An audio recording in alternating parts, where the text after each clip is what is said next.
ಜೀವನ ಒಂದು ರೇಸು. ನಮ್ಮ ಜೊತೆ ನಾವು ಮಾಡೋ ರೇಸು. ನಮಗೇನು ಒಂದು ಟ್ರ್ಯಾಕ್ ಇದೆ. ಆ ಟ್ರ್ಯಾಕಲ್ಲಿ, ಆ ರೇಸಲ್ಲಿ ಏನು ಕಾಂಪಿಟೇಟರ್ಸ್ ಇಲ್ವಲ್ಲ. ನಾವು ಜಾಗ್ ಮಾಡ್ಬೋದು, ನಿಧಾನಕ್ಕೆ ಹೋಗ್ಬೋದು, ಓಡ್ಬೋದು, ಶಕ್ತಿ ಇದ್ದಾಗ ಸ್ಪೀಡಾಗಿ ಓಡ್ಬೋದು, ಸುಸ್ತಾದಾಗ ನಿಂತ್ಕೊಳ್ಬೋದು, ಕೂತ್ಕೊಳ್ಳಬಹುದು, ಸ್ವಲ್ಪ ಹೊತ್ತು ಮಲ್ಕೊಳ್ಳಬಹುದು, ಓಡ್ಬೋದು. ಇದು ನಿಜವಾದ ಲೈಫು.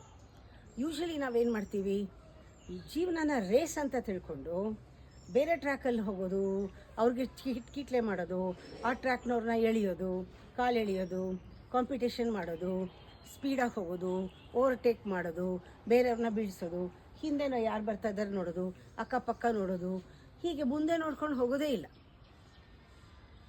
ಯಾವಾಗ ನಾವು ಬೇರೆಯವ್ರನ್ನ ಡಿಸ್ಟರ್ಬ್ ಮಾಡ್ತೀವಿ ಆವಾಗಲೇ ಟೆನ್ಷನ್ ಆಗೋದು, ಆವಾಗಲೇ ಜೀವನದಲ್ಲಿ ರಿಯಾಕ್ಷನ್ಸ್ ಆಗೋದು, ಆವಾಗ ಕಷ್ಟ ಆಗೋದು ಜೀವನ. ನಿಮಗೆ ಒಂದು ಟ್ರ್ಯಾಕ್ ಇದೆ, ಆ ಟ್ರ್ಯಾಕಲ್ಲಿ ಹೋಗಿ, ಶಕ್ತಿ ಇದ್ದಾಗ ಬೇಗ ಓಡಿ, ಶಕ್ತಿ ಇಲ್ಲದೆ ಇದ್ದರೆ ರೆಸ್ಟ್ ತಗೊಳ್ಳಿ, ಆರಾಮಾಗಿ ಹೋಗಿ, ಆ ಕಡೆ ಈ ಕಡೆ ಹಿಂದೆ ಅಂತೂ ತಿರುಗಲೇಬೇಡಿ, ಆ ಕಡೆ ಈ ಕಡೆ ನೋಡಲೇಬೇಡಿ, ಮುಂದಕ್ಕೆ ನೋಡ್ತಾ ಇರಿ, ನಿಲ್ಲಬೇಡಿ.